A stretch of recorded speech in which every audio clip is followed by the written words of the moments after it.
andando com Deus. George Whitefield, GN 5.24 E andou Enoque com Deus e já não era, pois Deus o tomou para si. São várias as desculpas e razões nas quais os homens de mente depravada humilde insistem para não prestarem obediência aos justos e santos mandamentos de Deus. Porém, talvez uma das objeções mais frequentes que fazem é esta, que os mandamentos de nosso Deus não são praticáveis porque são contrários à carne e ao sangue. Por conseguinte, ele é um Deus severo, ceifando onde não semeou e ajuntando onde não espalhou. Descobrimos que esses eram os sentimentos nutridos por aquele mau e negligente servo mencionado no capítulo 25 do Evangelho de S. Mateus, e sem dúvida é o mesmo sentimento cultivado pela geração má e adúltera de hoje. O Espírito Santo, já prevendo isso, teve cuidado de inspirar homens santos da antiguidade, para que registrassem exemplos de muitos homens e mulheres santos, os quais, mesmo debaixo da dispensação do Antigo Testamento, foram capazes de alegremente tomar sobre si o jugo de Cristo, e de considerar o serviço dele como perfeita liberdade. A grande lista de santos, confessores e mártires registrada no capítulo 11 de Hebreus abundantemente prova tal verdade. Que grande nuvem de testemunhas foi-nos apresentadas ali, e todas devido à sua fé,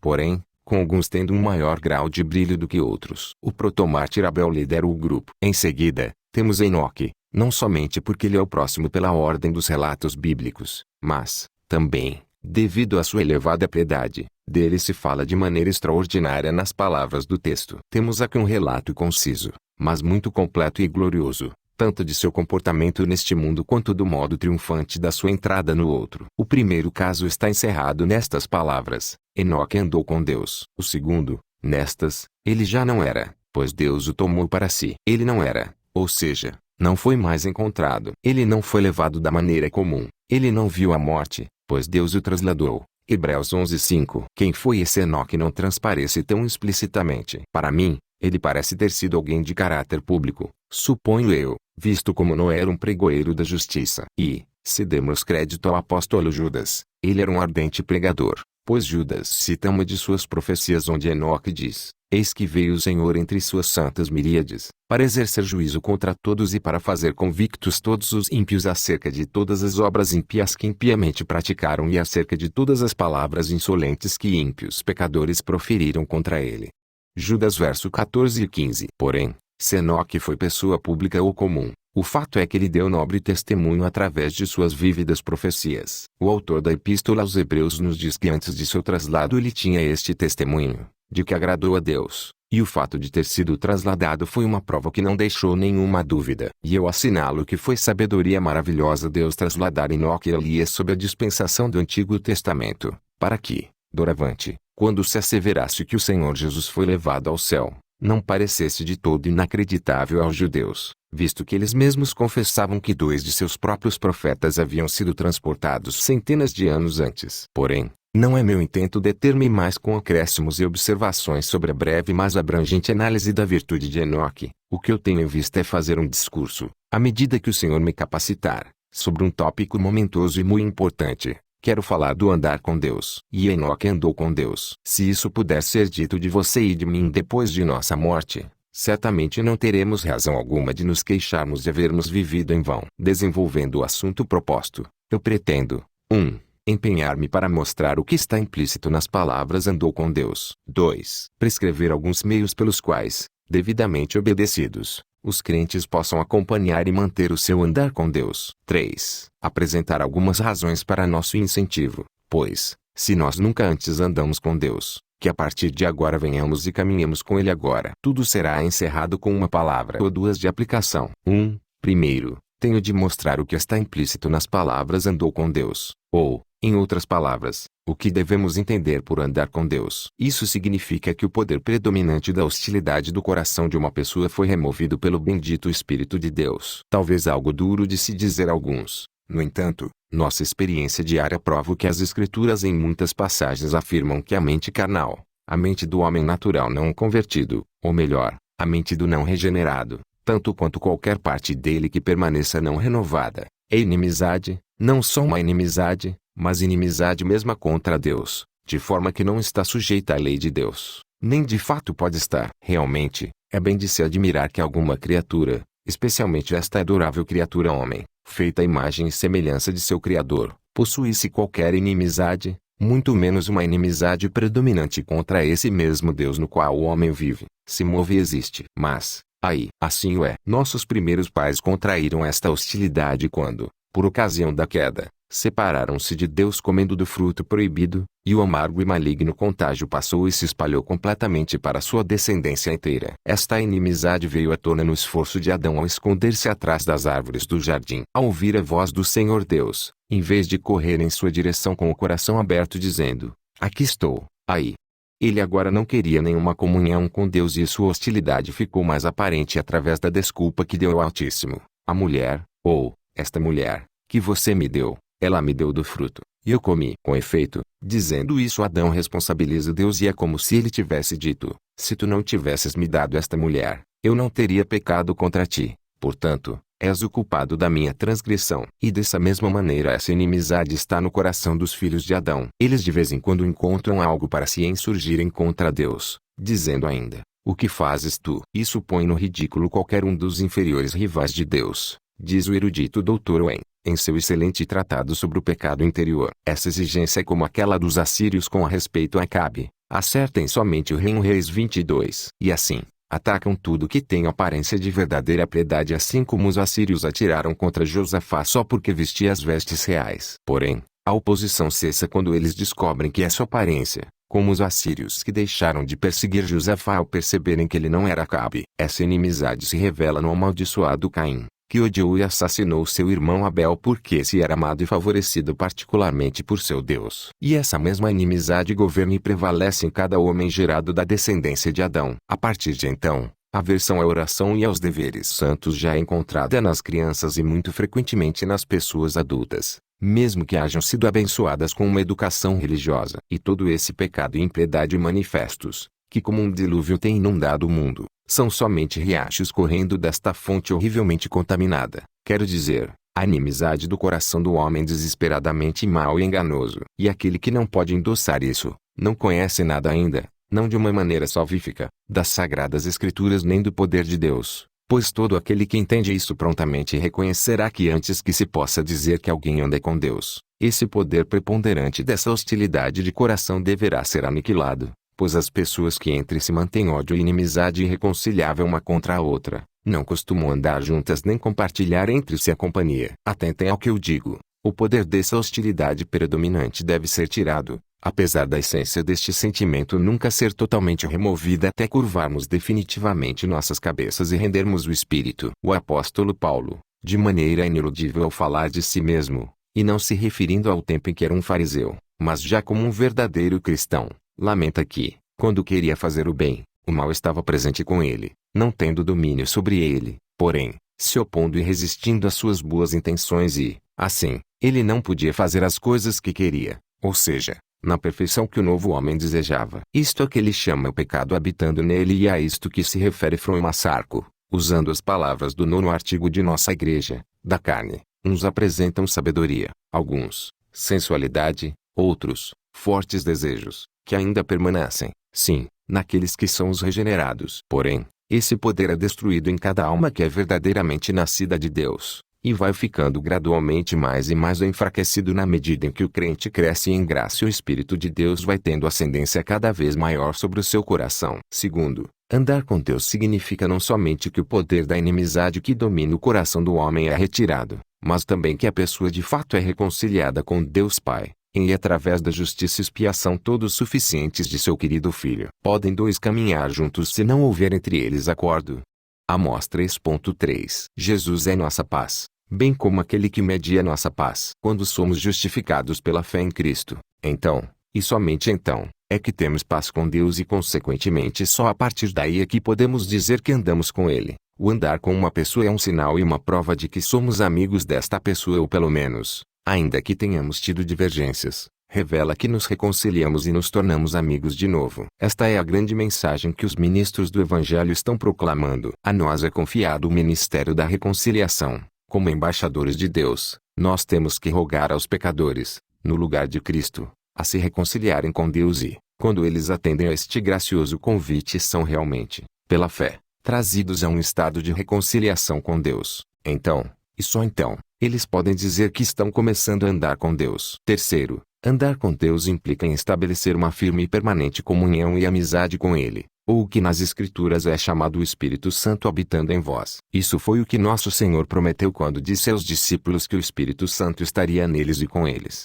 não como um caminhante, que chega para passar a noite e parte no dia seguinte, mas para estabelecer morada, fazer sua habitação em seus corações. Isso, quero crer, é o que o apóstolo João queria que compreendêssemos quando ele se refere a uma pessoa permanecendo nele, em Cristo, e andando como se ele mesmo também andasse. E é o que particularmente significam as palavras de nosso texto, e andou Enoque com Deus, ou seja, ele manteve e cultivou uma santa, firme, habitual, indubitável e ininterrupta comunhão e amizade com Deus, e através de Jesus Cristo. Para resumir o que foi dito nesta parte do primeiro tópico geral, andar com Deus consiste especialmente em estabelecer um costumeiro curvar-se diante da vontade divina, numa habitual dependência de seu poder e promessa, numa usual e voluntária dedicação total nossa à sua glória, num exame frequente de seus preceitos em tudo o que fazemos e numa costumeira autossatisfação em agradá-lo em todos os nossos sofrimentos. Quarto, andar com Deus importa progredir ou avançar na vida divina. A ideia principal mesma da palavra andando parece supor um movimento progressivo. A pessoa que caminha,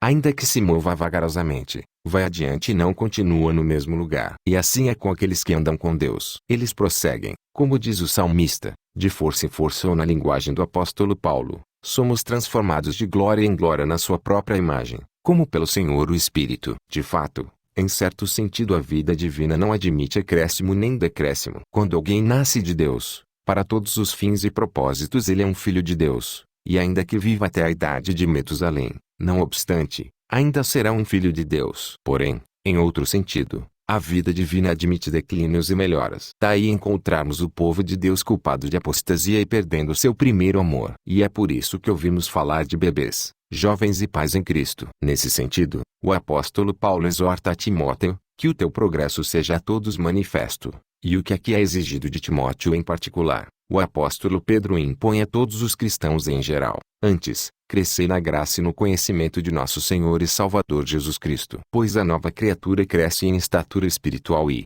ainda que uma pessoa seja uma nova criatura, ainda assim haverá alguns que serão mais conformados à imagem divina do que outros e após a morte serão admitidos em maior grau de bem-aventuranças. Por falta de observar essa distinção, até algumas graciosas almas cujos corações são melhores do que suas cabeças, e também homens corruptos, réprobos no tocante à fé, têm, de forma desapercebida, incorrido francamente nos princípios antinomistas, negando todo o crescimento da graça em um crente, ou quaisquer sinais de graça declarada nas Escrituras da verdade. De tais princípios, e mais especialmente das práticas resultantes de semelhantes princípios, possa o Senhor dos Senhores nos livrar. Do que foi dito, podemos agora entender o que está encerrado nas palavras andando com Deus, a saber, em ter sido de nós removida, pelo poder do Espírito de Deus, essa inimizade que prevalecia em nossos corações, em agora vivermos realmente reconciliados e unidos a Deus pela fé em Jesus Cristo, em nós termos e cultivarmos uma firme comunhão e amizade com Ele,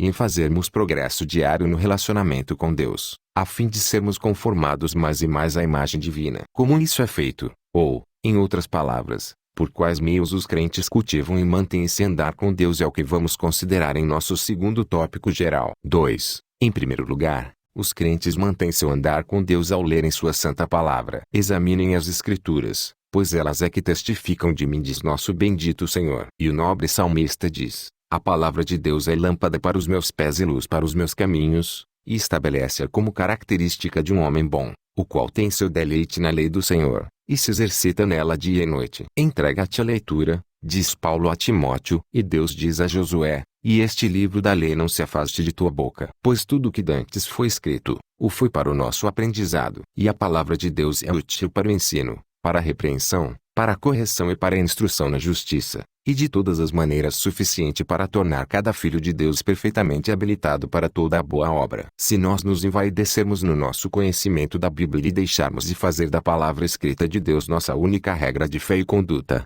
rapidamente ficaremos expostos a todas as formas de engano e em grande perigo de naufragarmos na fé e na sã consciência. Nosso bendito Senhor, conquanto tivesse o Espírito de Deus sem medida, todavia, sempre foi guiado pelo está escrito, e com ele lutou com o diabo. A isso o apóstolo chama de a espada do Espírito. Dela não podemos dizer como Davi disse a respeito da espada de Golias, que ela nada era. As Escrituras são chamadas de os oráculos vivos de Deus, não somente porque eles são geralmente para criar uma nova vida em nós, mas também porque a mantêm e a desenvolvem em nossas almas. O apóstolo Pedro, em sua segunda epístola, prefere mesmo a ver Cristo transfigurado no monte, pois, depois de haver dito, a voz vinda do céu, nós ouvimos quando estávamos com ele no Monte Santo, ele acrescenta, temos, assim, tanto mais confirmada a palavra profética que fazeis bem em atendê-la, como é uma candeia que brilha em lugar tenebroso, até que o dia clareie a estrela da alva nasça em vosso coração, isto é, até que nós deixemos este corpo e possamos então ver Jesus face a face. Até lá, nós devemos ver e conversar com ele através do espelho de sua palavra. Devemos fazer do seu testemunho nosso conselheiro diariamente, como Maria, sentar aos pés de Jesus e pela fé ouvir sua palavra. Então nós descobrimos, por feliz experiência, que as Escrituras são de fato espírito e vida, comida e bebida para nossas almas. Em segundo lugar, os crentes devem conservar e sustentar seu andar com Deus através da oração em segredo. O Espírito da graça vem sempre acompanhado do Espírito da súplica. Ele é o próprio fôlego de vida da nova criatura, o sopro da vida divina, por meio da qual a centelha do fogo santo é acesa na alma por Deus, e não apenas é mantida, mas cresce e se transforma em uma chama. A negligência de orar em secreto tem sido frequentemente uma abertura a muitas doenças espirituais e tem sido acompanhada de consequências fatais. Orígenes observou que oferecia incenso a um ídolo no dia em que saía de seu quarto sem ter orado a Deus em secreto. A oração é uma das partes mais nobres da armadura espiritual do cristão. Orai sem cessar, diz o apóstolo, com toda sorte de súplicas. Orai e vigiai, diz nosso Senhor, para que não entreis em tentação. E ele contou uma parábola a fim de que seus discípulos orassem e não desanimassem. Não que nosso Senhor nos queira sempre de joelhos ou trancados em nossos quartos negligenciando os nossos deveres diários, mas o que ele quer dizer é que nossas almas precisam ser mantidas em atitude de oração, de modo que sejamos capazes de dizer, como disse um bom homem em seu leito de morte, na Escócia, aos seus amigos, pudesse estas cortinas ou estas paredes falar, eles contariam a vocês que doce comunhão eu mantive com o meu Deus aqui. A oração, ela eleva o homem a Deus, e desce Deus ao homem. Ela ergue o homem até Deus e traz Deus até o homem. Crentes, se quiserem manter seu andar com Deus, orem sem cessar. Fiquem em secreto, ponham-se a orar. E, quando vocês estiverem prestes a retornar às tarefas normais da vida cotidiana, façam preces abundantes e enviem de tempos em tempos breves cartas para o céu nas asas da fé. Elas irão alcançar o próprio coração de Deus e retornar para você novamente carregadas de bênçãos espirituais. Em terceiro lugar, santa e frequente meditação é outro abençoado meio de um crente conservar a caminhada com Deus. Oração, leitura, tentação e meditação, diz Lutero, faz um ministro, e também produz e aperfeiçoa um cristão. Meditação para a alma é o mesmo que digestão para o corpo. O santo Davi descobriu isso, daí estar constantemente ocupado meditando, mesmo nas vigílias da noite. Também encontramos Isaac indo para o campo ao anoitecer a fim de meditar. A meditação é uma espécie de oração silenciosa, por meio da qual a alma é humilde levada, por assim dizer, para fora de si mesma para Deus e, em certa medida,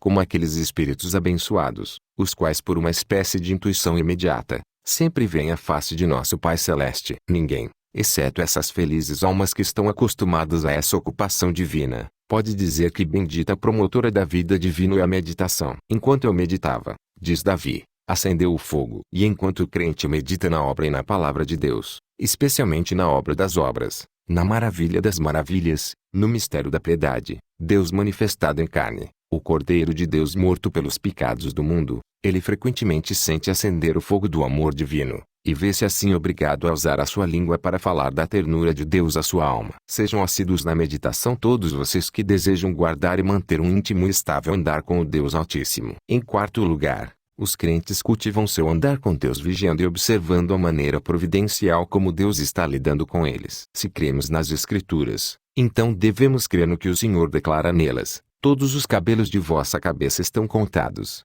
e nenhum pardal cairá por terra, mesmo para apanhar um grão ou quando atingido por um caçador, sem o consentimento de vosso Pai que está nos céus. Toda cruz traz-se um apelo, e cada particular dispensação da providência divina tem um objetivo a cumprir naqueles aos quais é enviada. Se for de natureza aflitiva, atormentada, Deus por ela diz, meu filho, mantenha-se longe da idolatria. Se for propícia, Ele, com uma voz, por assim dizer, serena, lhe sussurra, meu filho, dá-me teu coração. Se os crentes, por conseguinte, quiserem conservar o seu andar com Deus, de tempos em tempos devem ouvir o que o Senhor tem a dizer a seu respeito pela voz de sua providência. Assim, encontramos o servo de Abrão quando ele foi buscar uma esposa para seu senhor Isaque, atento e vigilante à providência divina, e foi desse modo que o encontrou aquela que estava destinada para ser a esposa de seu senhor. Pois uma pequena dica da providência, diz o piedoso bispo Hall, é o bastante para alimentar a fé. E eu creio que isto será parte da nossa felicidade no céu, dar uma olhada e relembrar os vários elos da dourada corrente que nos levou para lá. Assim, creio que aqueles que mais desfrutam do céu aqui embaixo, nos últimos minutos, relembrarão o modo como Deus tratou com eles, no tocante às suas providenciais dispensações aqui na terra. Em quinto lugar, para andar bem junto de Deus, seus filhos devem não apenas ficar atentos às ações da providência divina fora deles, mas também as do seu bendito Espírito em seus corações. Pois todos os que são guiados pelo Espírito de Deus são filhos de Deus, os que renunciam a si mesmos para serem guiados pelo Espírito Santo, do mesmo modo que uma criança pequena dá sua mão para ser conduzida pela babá ou por seus pais. Não há dúvida a esse respeito. Precisamos nos converter e nos tornar como crianças pequenas. E, embora seja o quintessência do entusiasmo fingir ser guiado pelo Espírito sem a palavra escrita, é dever de todo cristão ser guiado pelo Espírito em unidade com a palavra de Deus escrita. Por isso, eu rogo a vocês, ó cristãos, que atentem ao mover do bendito Espírito de Deus em suas almas,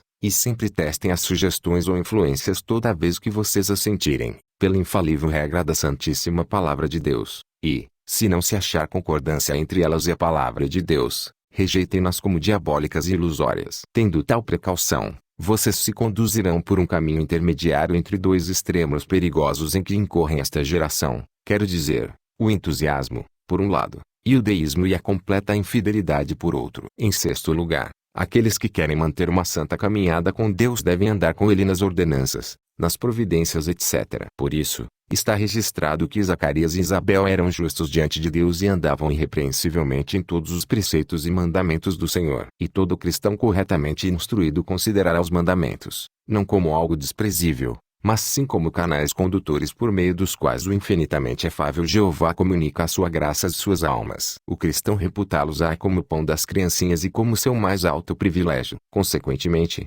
ele se alegrará quando ouvir os outros dizerem: vamos à casa do Senhor. Ele se regozijará em estar no lugar onde mora a glória de Deus, e ficará muito desejoso de aproveitar todas as oportunidades para manifestar a morte do Senhor Jesus até que ele venha. Em sétimo e último lugar, se você quer andar com Deus, você se unirá e andará com aqueles que também andam com Ele. Meu deleite, diz o santo Davi, está naqueles que me sobrepujam em virtude. E, sem dúvida, os primeiros cristãos conservavam seu vigor e seu primeiro amor porque se mantinham em união e amizade uns com os outros. O apóstolo Paulo sabia disso muitíssimo bem e, portanto, exorta os cristãos a que observassem isto e que não deixassem a sua congregação. Pois como pode alguém sozinho se aquecer? E não foi o mais sábio dos homens que nos disse: o ferro com o ferro se afia, assim o homem é o seu amigo. Logo, se olharmos a história da igreja ou observarmos com justiça o nosso próprio tempo, eu creio que vamos descobrir que, enquanto o poder de Deus predomina, as sociedades cristãs e as reuniões de comunhão predominam na mesma proporção. E que, à medida que aquele declina, essas outras também, de modo imperceptível, diminuem e definham-se ao mesmo tempo. Sendo assim, é necessário aqueles que querem andar com Deus e viverem uma vida religiosa juntarem-se sempre que for oportuno a fim de estimular uns aos outros ao amor e às boas obras. Prosseguindo, vamos para o terceiro assunto geral proposto: propor alguns motivos que atraiam a todos a virem andar com Deus. 3. Primeiro, andar com Deus é algo muito apreciável. Esse é, em geral, o motivo preponderante para estimular pessoas de todos os tipos a assumirem algum importante compromisso. Que isso de que estamos tratando inclina e influencia você devidamente quanto à questão que está agora diante de nós. Eu suponho que todos vocês achem ser uma grandíssima honra ser admitido na reunião íntima de um príncipe terreno, que lhe confia seus segredos e dá-lhe sua atenção em todos os tempos e ocasiões. Parece que Amã assim pensou quando se gabou de que fora exaltado sobre os príncipes e servos do rei Ester 5.11. Mas ainda, a rainha Ester a ninguém fez vir com o rei ao banquete que tinha preparado, senão a mim. E também para amanhã estou convidado por ela juntamente com o rei. E quando mais tarde uma pergunta foi feita a esse mesmo Amã, Ester 6.6, que se fará ao homem que o rei desejar honrar? Ele respondeu, versículo 8, tragam-se as vestes reais, que o rei costuma usar, e o cavalo que o rei costuma andar montado, e tenha na cabeça a coroa real. Entreguem essas vestes e o cavalo às mãos dos mais nobres príncipes do rei, e vistam delas aquele a quem o rei deseja honrar. Levem-no a cavalo pela praça da cidade, diante dele apregoem, assim se faz ao homem a quem o rei deseja honrar. Isso parece que era tudo que o ambicioso Amã podia pedir, e o que de mais valioso ele achou que o rei Assuero, o maior monarca de toda a terra, poderia dar. Mas, aí, o que é essa honra comparada a que recebe o mais insignificante dos homens que anda com Deus? Pensem, senhores, é coisa pequena ter o segredo do Senhor dos Senhores com vocês e serem chamados amigos de Deus, e tal honra a possuem todos os santos de Deus. O segredo do Senhor está com os que o temem, e daqui em diante, diz o bendito Jesus, não os chamarei mais de servos, mas de amigos, pois o servo não sabe o que faz o seu senhor. Seja o que for que vocês pensarem sobre isso, o santo Davi tinha tanta percepção da honra que acompanha aqueles que andam com Deus que declara: prefiro estar à porta da casa de meu Deus do que permanecer nas tendas da perversidade. Que todos pensemos como ele. Segundo, assim como é digno de honra, também é muito agradável caminhar com Deus. O mais sábio dos homens nos disse: os caminhos da sabedoria são deliciosos e suas veredas paz. E eu me lembro que o piedoso senhor Henry, quando estava já para morrer, disse a um amigo: você tem ouvido as palavras de muitos homens moribundos e estas são as minhas. Uma vida vivida em comunhão com Deus é a vida mais prazerosa do mundo.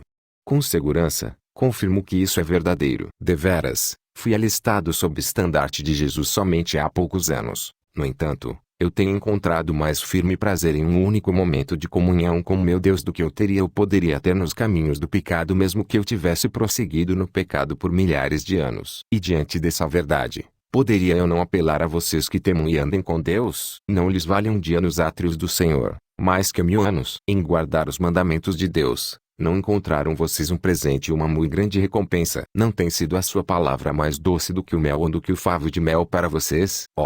O que sentem quando, como Jacó, estão lutando com Deus? Não os tem Jesus encontrado humilde quando meditando no campo e não tem se dado a conhecer repetidas vezes no partir do pão? Não tem o Espírito Santo frequentemente derramado abundantemente em seus corações o amor divino e os enchido de uma alegria indizível, uma alegria repleta de glória? Eu sei que vocês responderão a tais perguntas afirmativamente de modo espontâneo e reconhecerão que o jugo de Cristo é suave e seu fardo leve, ou, para usar as palavras de uma de nossas orações antes do sacramento da ceia, seu serviço é perfeita liberdade. E que outros motivos mais precisamos para nos animar a andar com Deus? Parece-me que ouvi alguém dentre vocês dizer: como isto pode ser? Pois, se andar com Deus, como você disse, é algo apreciável e agradável, então, porque o nome do povo que segue tal caminho é rejeitado como coisa má e por todas as partes dele se fala contra, como é que ele é frequentemente afligido, tentado, privado dos meios de subsistência e levado ao suplício? É essa honra, é esse o prazer de que você fala? Eu respondo: sim. Pare por um momento, não seja precipitado demais. Não julgue conforme a aparência, mas segundo a reta justiça, e tudo ficará bem. É verdade, nós reconhecemos que o povo desse caminho, como você, e Paulo antes de você, quando é intimado por um perseguidor, é rejeitado, tido por mau, uma seita de que se fala contra em todos os lugares. Mas quem faz isso? Precisamente os inimigos do Deus Altíssimo. E você julga uma desgraça a eles falarem mal de você? Bendito seja Deus! Não é assim que nós aprendemos de Cristo. Nosso Mestre Ilustre disse isto: bem-aventurados sois quando por minha causa vos injuriarem e perseguirem, e, mentindo, disserem todo o mal contra vós. E ele ordenou: regozijai-vos e estejam sobremodo alegres, pois isso é um privilégio para os que são seus discípulos, e sua recompensa será grande no céu. Ele próprio foi tratado dessa forma. E pode haver uma honra maior para uma criatura do que ser conformada ao eternamente bendito Filho de Deus? Além do que, é igualmente verdade que o povo desse caminho é a miúda das vezes afligido, tentado, privado de recursos para subsistência e torturado. Mas e daí tudo isso? Isso destrói o prazer de andar com Deus? Não, de maneira nenhuma, pois esses que andam com Deus são capacitados, através da força que Cristo lhes vai dando, a alegrarem si mesmo nas tribulações e a regozijarem-se mesmo quando mergulham em tentações. E eu acredito, e posso apelar para a experiência de todos os que verdadeira e intimamente caminham com Deus, que foram os momentos de sofrimentos, com frequência, os mais doces e aqueles em que eles mais se alegraram no Senhor, quando mais rejeitados e desprezados foram pelos homens. Não. Descobrimos que esse foi o caso dos primeiros servos de Cristo, Quando ameaçados pelo sinédrio judaico e ordenados a não mais pregarem no nome de Jesus, eles regozijaram-se por serem achados dignos de sofrer afronta por causa de Jesus. Paulo e Silas louvaram a Deus até em cárcere, e a face de Estevão, esse glorioso protomártir da igreja cristã, brilhou como a de um anjo. E Jesus é o mesmo tanto agora como foi outrora, e cuida com amor, de forma tão doce, aliviando os sofrimentos e aflições para que seus discípulos descubram, através de uma feliz experiência, que, quanto mais abundam as aflições, muito mais abundam as consolações. Portanto, todas essas objeções, em vez de destruir, somente reforçam os motivos recomendados acima, para estimular você a andar com Deus. Mas, supondo que as objeções fossem justas, e que aqueles que andam com Deus fossem desprezíveis e infelizes assim como você os descreveu, não obstante, eu teria uma terceira razão para apresentar, a qual, se pesada na balança do santuário, pesará mais do que todas as objeções, a saber, que há um céu no final dessa caminhada. E, para usar as palavras do piedoso bispo Beveridge, ainda que o caminho seja estreito, ainda assim ele não é muito longo, e ainda que o portão seja estreito, ele dá acesso para a vida sem fim. Enoque encontrou-o. Ele andou com Deus aqui na terra e Deus o tomou para sentar-se com ele no reino dos céus. Não que esperemos ser trasladados como ele foi, não. Eu suponho que todos morreremos a morte normal de todos os homens. Porém, depois da morte, o espírito daqueles que andaram com Deus retornarão para aquele que lhes deu, e na manhã da ressurreição, alma e corpo estarão para sempre com o Senhor. Seus corpos serão feitos semelhantes ao glorioso corpo de Cristo, e suas almas preenchidas de toda a plenitude de Deus. Eles se assentarão em tronos, eles julgarão anjos. Eles serão capazes de suportar um extraordinário e eterno peso de glória, precisamente aquela glória que Jesus Cristo gozava junto com o Pai antes do início do mundo. O gloriam quantum et qualem, disse o sábio e piedoso Arde, no momento em que curvou a cabeça e rendeu o espírito. O próprio pensar nisso é bastante para fazer-nos desejar saltar nos nossos 70 anos, como o bom Dr. Watts expressou, e fazer-nos irromper na zelosa linguagem do nobre salmista: minha alma tem sede do Deus vivo. Quando irei e me verei perante a face de meu Deus? Não faço ideia de como será isto, já que a mais comum irradiação e influxo da vida e do amor divino fazem com que algumas pessoas desfaleçam e, por algum tempo, até percam os sentidos. Algo menos do que isso, precisamente o contemplar a glória de Salomão, fez com que a rainha de Seba se assombrasse, e algo menor ainda, precisamente, o ver os carros que José enviara do Egito para buscá-lo, fez Jacó desfalecer e, por um momento, por assim dizer, esmoreceu. Daniel, quando foi admitido a ficar a uma vista distante dessa excelente glória, caiu aos pés do anjo como morto. E, se uma visão distante dessa glória é assim tão excelente, o que deve ser a posse real dela? Se as primícias são tão gloriosas, quão infinitamente cederá em glória a colheita? E agora, o que eu devo, de fato, o que eu posso ainda dizer para bem estimular a você, precisamente você, que ainda é estranho para Cristo, para que venha e ande com Deus. Se ama a honra, o prazer e uma coroa de glória, venha, busque isso tudo exclusivamente onde você o poderá achar. Venham, revistam-se do Senhor Jesus. Venham, apressem-se e andem com Deus, e não façam mais provisões para a carne a fim de preencher a concupiscência dela. Pare, ó, pecadores. Voltem, homens não convertidos, pois o caminho pelo qual vocês agora andam, por mais direito que possa parecer aos seus olhos cegados, terá por fim a morte, precisamente, a destruição eterna de ambos corpo e alma. Não se atrasem mais, eu digo, vocês estão em perigo. Eu exorto você, não dê mais um passo no seu atual caminho. Pois, o que você sabe, ó homem, senão que seu próximo passo poderá levá-lo ao inferno. A morte poderá agarrá-lo, o juízo o encontrará e então, um grande abismo estará entre você e a glória sem fim para sempre. Ó, pense nessas coisas, todos vocês que não estão ainda dispostos a andar com Deus. Ponham-as no seu coração. Reconheçam que estão naquele caminho e, na força de Jesus Cristo, digam: adeus, concupiscência da carne, eu não mais andarei com você. Adeus, concupiscência dos olhos e orgulho da vida. Adeus, amigos da carne e inimigos da cruz, eu não mais andarei nem terei intimidade com vocês. Bem-vindo Jesus, bem-vindo a sua palavra, bem-vindo aos seus mandamentos, bem-vindo ao seu espírito, bem-vindo ao seu povo. Doravante andarei com vocês. Ó, que haja em você uma tal disposição. Deus colocará a sua poderosa sanção e selará isso com o grande selo do céu, o selo do seu Santo Espírito. Sim, Ele o colocará, mesmo que desde o seu nascimento você esteja andando e seguindo os ardis e desejos de seus corações desesperadamente maus. Eu, o alto e o sublime, diz o grande Jeová, que habita a eternidade, Morarei com o de coração contrito e humilde, precisamente com o homem que treme diante da minha palavra. O sangue, o precioso sangue de Jesus Cristo, se você vier ao Pai através dele, limpá-lo-á de todo pecado. Contudo, o texto me leva a falar a vocês, santos, e também aos pecadores assumidos, não convertidos. Não preciso contar-lhes que andar com Deus não é só apreciável, mas agradável e também proveitoso, pois vocês sabem-no, por feliz experiência, e o acharão cada dia melhor. Só me deixem despertar suas mentes puras, à guisa de lembrança e para suplicar para vocês a misericórdia de Deus em Cristo Jesus. Prestem atenção em si mesmos, andem sempre mais perto de Deus conforme passam os dias, pois, quanto mais perto vocês andarem de Deus, mais vocês o apreciarão, pois sua presença é vida, e ficarão mais bem preparados para serem colocados à sua mão direita, onde há delícias perpetuamente. Não sigam Jesus à distância.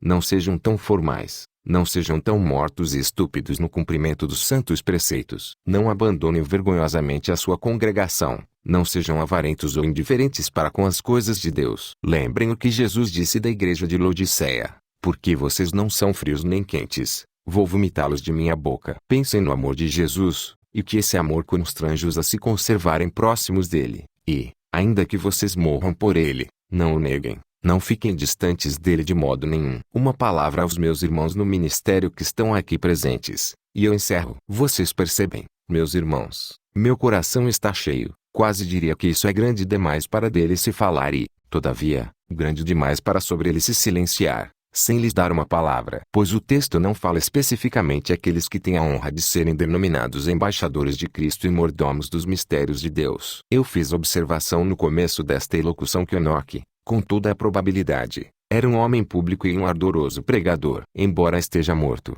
não nos fala ele para avivar nosso zelo e nos tornar mais ativos no serviço de nosso glorioso e eternamente bendito Mestre. Como Enoque pregava, como Enoque andava com Deus, conquanto vivesse em uma geração má e adúltera. Então, vamos segui-lo como ele seguia Jesus Cristo, antes de Jesus vir, pois onde ele está, nós também estaremos. Ele não entrou no seu descanso, no entanto, ainda por um pouco de tempo entraremos no nosso, e isso, muitíssimo mais rápido do que ele. Ele peregrinou aqui embaixo por 300 anos, mas, bendito seja Deus, os dias do homem estão agora encurtados e, em poucos dias, nossa caminhada estará terminada. O juiz está à porta, aquele que vem virá, e não tardará, e com ele seu galardão. E, daqui a pouco, nós todos, se formos zelosos pelo Senhor dos Exércitos, brilharemos para sempre como estrelas do firmamento, no reino de nosso Pai Celestial, para sempre e eternamente. Para ele, o bendito Jesus e o Espírito Eterno, seja toda a honra e a glória, agora e para toda a eternidade. Amém e amém.